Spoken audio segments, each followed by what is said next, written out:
Anong nga ba ang malalim at malaking butas na ito sa EDSA Ortigas? Mga kaibigan, kung kayo ay taga Metro Manila at madalas napapadaan sa EDSA southbound mula Quezon City papuntang Makati, ay malamang sa malamang napapansin nyo din ang malaki at malalim na butas na ito sa bandang Ortigas Avenue. Nakikita ito na mas malinaw ng mga taong sumasakay sa MRT dahil ito ay halos tapat lamang ng Robinson's Galleria. Ayon sa kwento noong 90, ang orinal na plano dito ay magtayo ng skyscraper building na magsisilbing pinakamataas na building sa Pilipinas.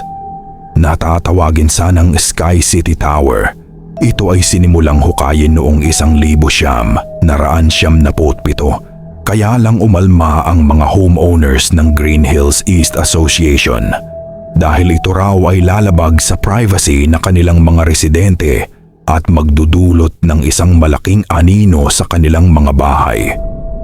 Umabot hanggang Korte Suprema yung kaso na nagpatuloy hanggang 2010 at noong 2015 ay tuluyan na nga napunta yung lupa sa Ayala Land at hindi na natuloy yung proyekto.